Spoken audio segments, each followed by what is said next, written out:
De Colombia, sólida y antigua, es la hermandad entre nuestros pueblos y muchas las coincidencias políticas de ambas naciones en distintos momentos de nuestra historia. Por ejemplo, el único presidente indígena que ha tenido Colombia, el general progresista José María Dionisio Melo y Ortiz, derrocado y perseguido por los conservadores, encontró refugio y combatió en Chiapas, en México, en el ejército liberal de Ángel Albino Corzo, representante fiel de las ideas reformistas y libertarias del mejor presidente que hemos tenido en nuestro país, Benito Juárez García, un indígena zapoteco que fue considerado en su tiempo como el benemérito de las Américas. Es importante recordar que luego de proclamarse las leyes de reforma en nuestro país y de que el movimiento liberal encabezado por Benito Juárez derrotara al conservadurismo, este agrupamiento reaccionario acudió a Europa para traer a Maximiliano de Habsburgo y establecer un imperio con el apoyo de Napoleón III, quien envió 30,000 soldados para invadirnos. En ese entonces el ejército francés era el más poderoso del mundo. Juárez resistió. Y en esos momentos difíciles, el 2 de mayo de 1865, el Congreso de Colombia, por decreto, dispuso, cito textualmente, que el retrato de este eminente hombre de Estado sea conservado en la Biblioteca Nacional como homenaje por su constancia en defender la libertad e independencia de México. Más tarde ocurrió un hecho histórico poco conocido, pero de gran relevancia en cuanto a la amistad y el patriotismo que une a México y a Colombia.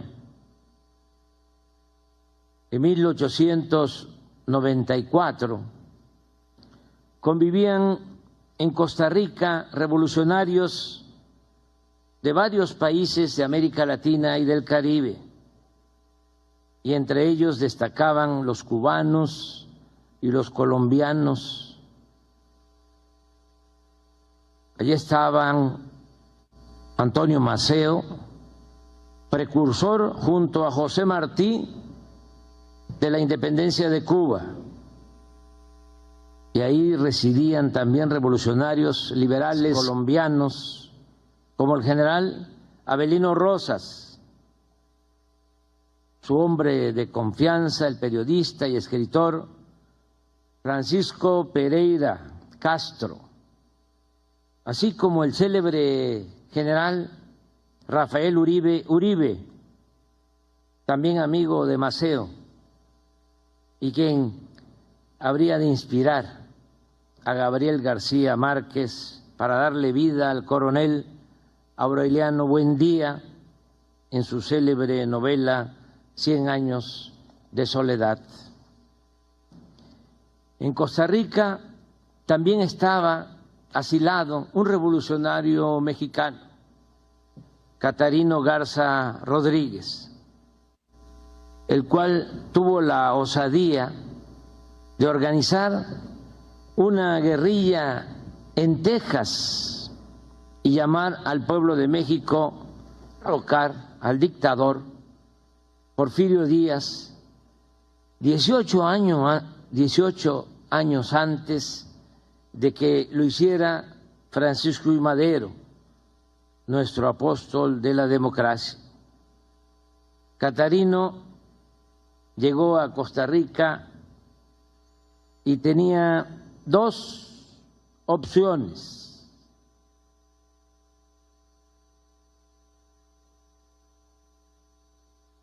unirse a los cubanos que en ese tiempo se embarcaron para lograr la independencia de una de las dos únicas colonias que la monarquía española conservaba en el continente, o colaborar con los liberales colombianos en el derrocamiento del gobierno conservador de este país.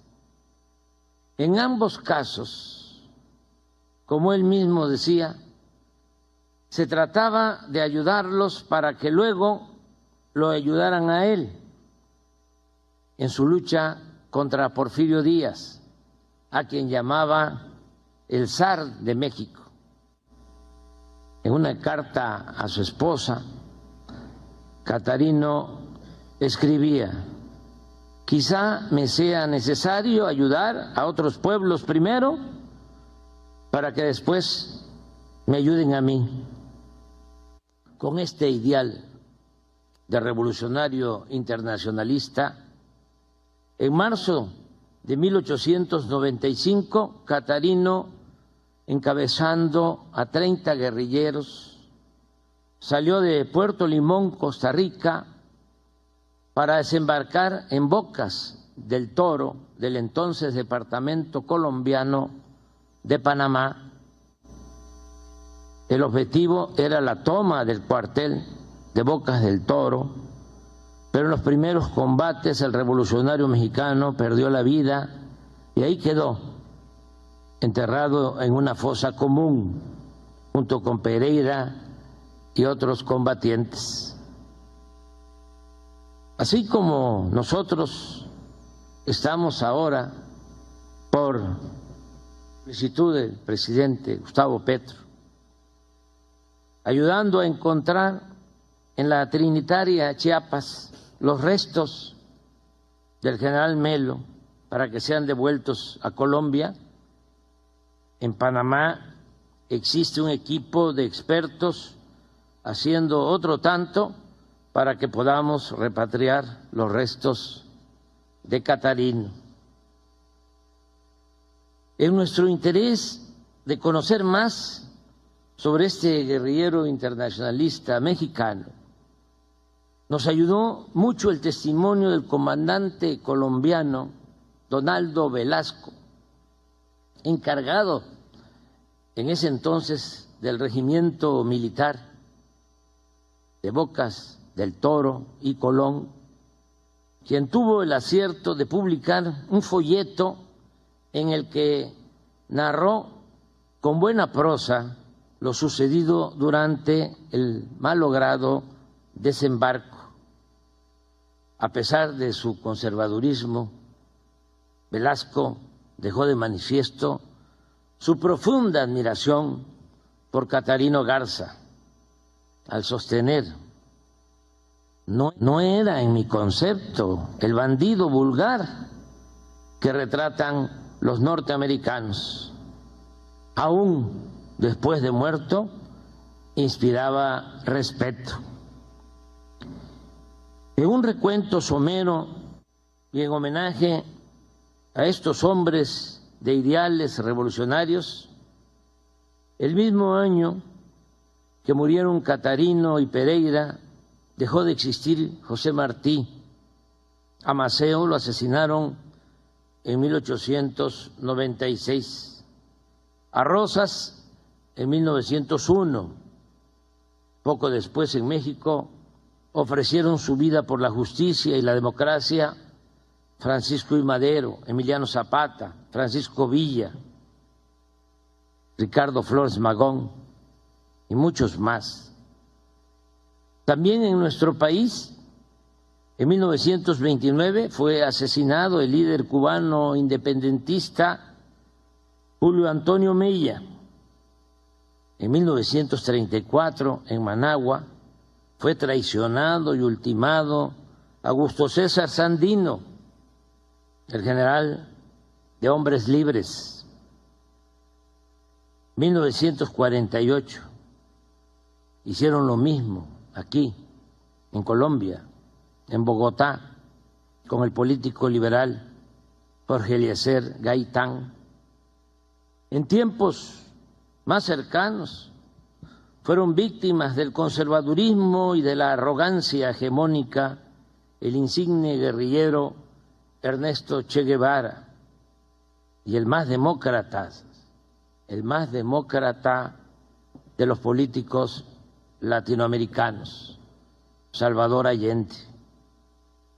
Así como muchos héroes anónimos olvidados, pero benditos, y otros que seguirán surgiendo porque la lucha por la dignidad y la libertad de los pueblos es una historia sin fin.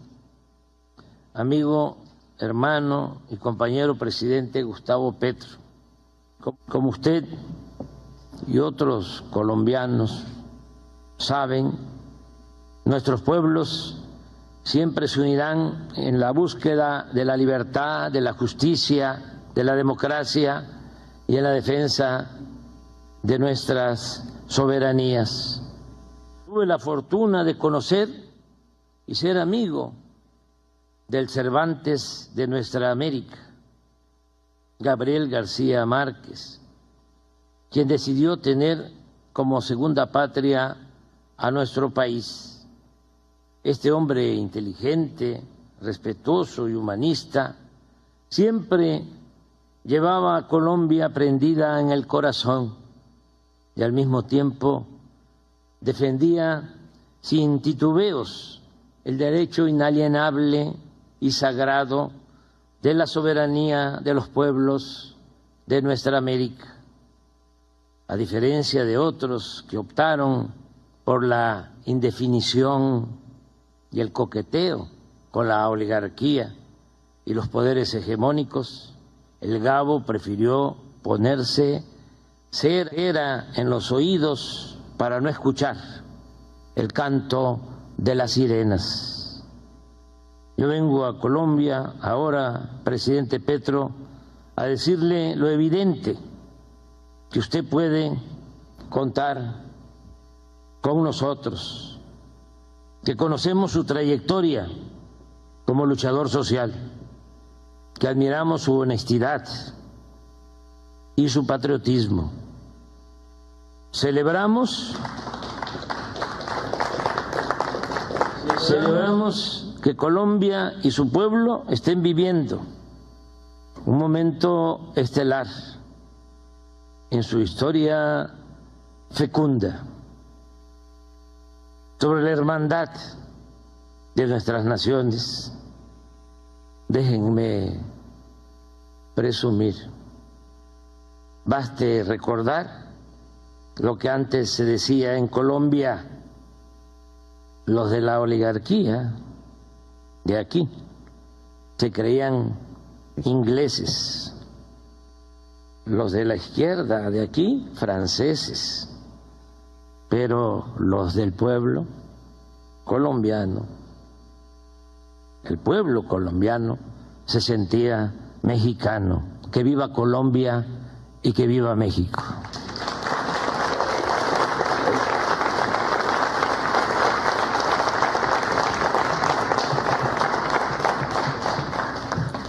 Bueno, presidente, compañero Andrés Manuel López Obrador, los ministros y los medios de comunicación aquí presentes. Yo hablé bastante hace unos minutos y pues de ahí salen las intenciones de estas reuniones que hemos convenido en nuestra visita ya a México, y es tratar, es una lucha, eso no es fácil, de construir una posición diferenciada, común, de América Latina en torno a dos grandes problemas contemporáneos: que precisamente no estaban presentes en tiempos de Rafael Uribe, Maceo y Garza, que es el tema de las drogas, la política antidrogas, que hace a América Latina víctima, con 1 millón de muertos ya, y el tema de la inmigración, que tendrá otro espacio de discusión. Colombia parecía no estar muy en el escenario de las grandes migraciones mundiales, de los éxodos, le llamo yo, el éxodo, que como el Papa Francisco dice, trae nuevas esclavitudes. Y lo hemos probado ahora de una manera casi que protagónica. Colombia se ha convertido en un centro de recepción masivo de migrantes que quieren ver el país como país de paso, no quedarse aquí. Que arranca con una mala política, igual que este tema de las drogas se ha convertido en una mala política que no deja sino sangre y muertos y destrucción democrática a su paso. En vez de concentrar el esfuerzo en reducir la demanda, el consumo, etcétera. En el caso de la migración fue el bloqueo económico lo que empezó a lanzar una serie de oleadas poblacionales de éxodos, primero de Venezuela hacia Colombia.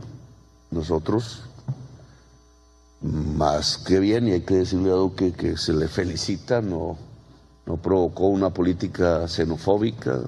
Teníamos ya una fuerte relación, millones de colombianos habían pasado a Venezuela en tiempos diferentes, y eso se volvió un boomerang.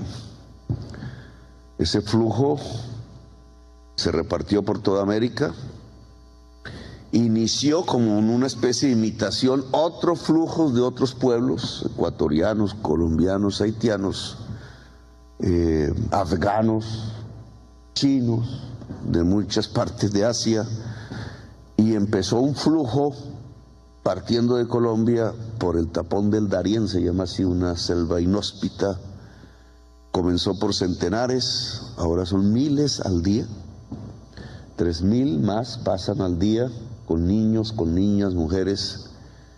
Se vuelven 6.000 al llegar a México y se vuelven 7.000 al llegar cada día a la frontera con los Estados Unidos, y tenemos entonces un problema americano. El problema inició con un bloqueo. Yo pienso que relativamente en un plazo corto, porque los problemas se van a agudizar si sigue la crisis climática, se podría resolver si se quita el bloqueo. Creo que esto es lo que se llaman las políticas desacertadas, los boomerangs. Se piensa con una intención y termina pegándole la cabeza al que lanzó la política. Y no está bien, digamos, que ya tengamos para este año 500.000 de personas pasando por el tapón del Darién en manos del destino de la naturaleza y sobre todo de las mafias. Y el año entrante puede ser 1 millón, y después pueden ser 2 millones, y allá pueden ser 4 millones. Se ha iniciado un éxodo del sur al norte que tiene que ver con muchas causas, entre otras la desigualdad, la pobreza, pero también con políticas que están mal hechas, mal construidas, torpes, como la de bloquear económicamente una sociedad pensando que se cae un régimen y lo que se cae es el pueblo, lo que se cae es la sociedad misma. Usted nos ha traído una parte de la historia. Yo allá cuando fui a México hablé de Melo, General Melo, que es el único presidente indígena que ha tenido Colombia y el único que no está enterrado en Colombia. ¿Quién sabe dónde me enterrarán a mí así por ese paso? Está allá en Chiapas, después de hacer un periplo que marca el alma latinoamericana. Yo creo que ahí es mirando esas vidas de antes donde recuperamos en cierta forma algo que se nos ha perdido. Porque ese indígena de Coyaima fue general de la República, ¿Cómo un indígena llegó a ser general de la República en Colombia? Hoy nos sorprendería, porque era el general del Ejército Libertador. Y el Ejército Libertador solo pudo ser ejército y vencer a los españoles, porque tenía que tener indígenas, negros, mestizos, gente del pueblo. Era un ejército popular de liberación. Y ese ejército libertador obviamente no le gustaba a quienes querían y tenían una visión de élite y de exclusión en la sociedad colombiana, a los dueños de los esclavos, que gobernaron a Colombia hasta 1850. Y sus descendientes todavía quieren seguir gobernando Colombia. Y ese general entonces pudo ser general por ser indígena, era teniente en los tiempos de Bolívar y peleó al lado de Bolívar en las principales batallas. Y a la muerte de Bolívar fue a defender las ideas de Bolívar peleando en Venezuela contra Páez para restablecer la Gran Colombia. Y derrotado volvió a Colombia y los obreros de Bogotá lo volvieron presidente en una insurrección y duró 8 meses porque los dueños de los esclavos organizaron ejércitos aquí en Popayán, al sur, y en Antioquia. Rodearon a Bogotá y destruyeron el Ejército Libertador y se acabó el Ejército Libertador. Murió. Y el general se fue a Nicaragua y peleó contra un pirata que se quería tomar Nicaragua y a El Salvador, y después a Chiapas a defender a Benito Juárez bajo sus ideas de construir una profunda democracia, y allá lo fusilaron y allá está enterrado. Y ustedes me regalaron los documentos que aquí prácticamente no existen. La carta de la hija pidiendo que su cadáver retornara a Colombia, y nadie de Colombia volvió a pelear por su cuerpo, por su historia. No les gusta esa historia. Un indígena presidente. No les gusta que la vicepresidente sea negra. Y no les gusta que el presidente haya sido insurgente. No les gusta que el pueblo gobierne. Eso es todo. No les gusta la democracia. Y estas son luchas por la democracia, olvidadas, pero que hay que recuperar. Porque recuperar la historia es recuperar también el presente y el futuro.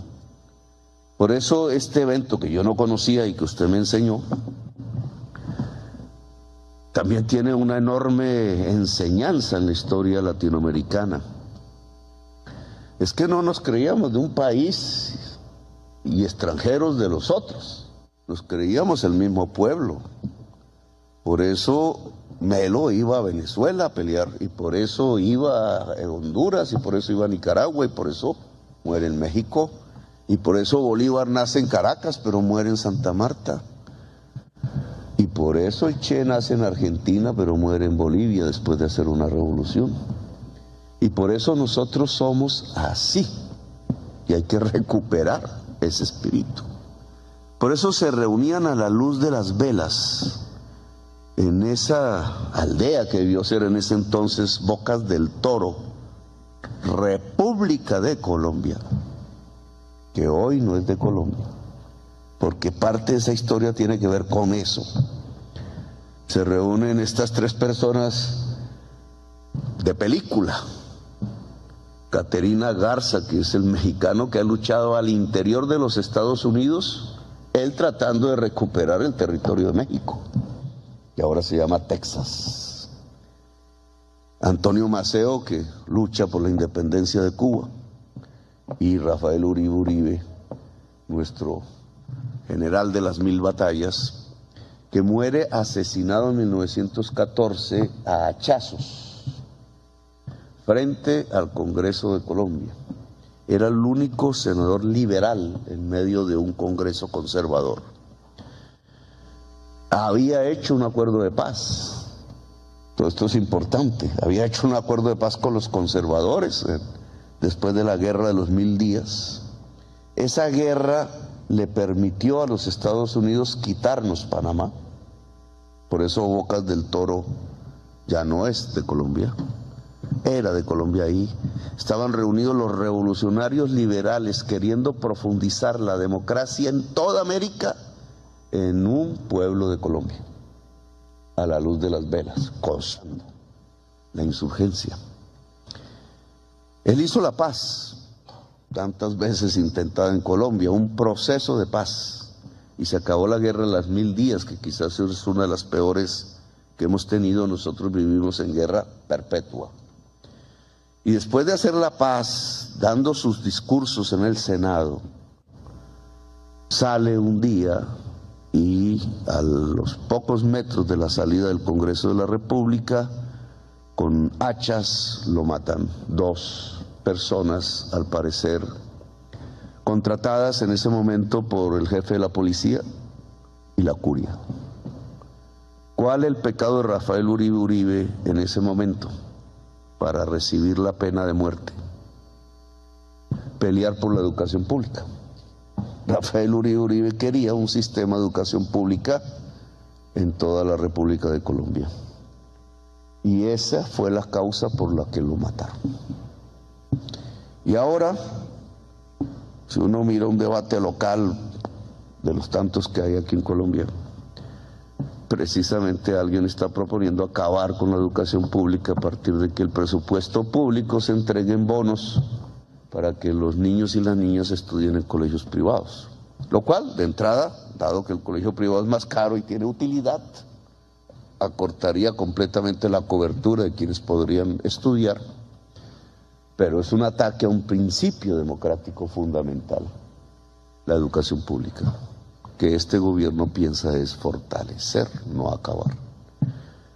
Bueno, a Rafael Uribe Uribe lo mataron por querer que en Colombia existiera una fuerte educación pública, y ese era el pensamiento de estas personas. Y yo creo que a la larga ahora, porque esto es 1895, un siglo atrás habían otros jovencitos a la luz de las velas conspirando a hacer una revolución en nuestras tierras. Los Nariño, los Camilos Torres, los Carbonell, los Mirandas, los Sucre, todos muchachitos y muchachitas como Manuelita Sáenz y La Pola. Un siglo después son ellos y estamos otra vez un siglo después y ahora somos nosotros. Y ese nosotros y nosotras tiene que volver a este espíritu, y es que no tenemos fronteras en realidad, que somos un mismo pueblo con similares problemas, en una diversidad intensa y con una enorme capacidad de construir belleza. Usted me decía, los españoles trajeron la codicia del oro, los indígenas no lo tenían. No había codicia por el oro en estas tierras. Fue de allá que vino ese contravalor, y por eso tantos muertos. Ahora hay otros valores que hay que volver a restablecer en nuestras sociedades: la libertad real, no la libertad de mentiras, de que es que yo puedo ir a comprar en la tienda, sí, si no tienes plata aquí, no tienes libertad, se acabó la libertad. No, la libertad integral del ser humano, la democracia profunda. La democracia profunda es que vuelvan a haber presidentes indígenas y mujeres, y negros y negras, y toda nuestra diversidad en el poder, porque no podemos dividirnos entre unos tonos de piel y otros tonos de piel. Eso es propio de Hitler, un criminal. Y la paz, y poder darle al mundo, porque somos creadores de belleza. Ahí está Gabriel García Márquez, usted lo menciona. Ese boom latinoamericano que yo leí de joven, de escritores y escritoras poderosas de todos nuestros países, entre los cuales estuvo Gabriel García Márquez, que nos enseñó a nuestra generación, porque nacimos a partir de su literatura hermosa, de la magia, de enseñarnos qué es Latinoamérica. Ahora yo trato de mirar las emanaciones artísticas de nuestra juventud latinoamericana y encuentro el mismo boom, bajo otros formatos y de manera invisible. No salen las emisoras, se encuentran las redes, poetas del rap. Me he puesto a estudiar esos temas, a Molotov, y a tantas expresiones modernas un poco ajenas a nosotros, pero absolutamente poéticas y tan intensas como fue la escritura del boom latinoamericano. Muchacho que mataron llamado Cancerbero, venezolano, que cuando uno empieza es un poeta maldito, igual. Empieza uno a descifrar los versos y empieza a encontrar el mismo alma latinoamericana del boom de García Márquez, de los poetas, de Pablo Neruda, al cual mañana vamos a encontrar. Entonces, bienvenido y nos vemos en Santiago mañana. Con la declaración oficial de los señores presidentes de Colombia y México, damos por finalizada la cumbre latinoamericana y del Caribe sobre drogas. Muchas gracias a todos los medios de comunicación y colegas periodistas que nos acompañan.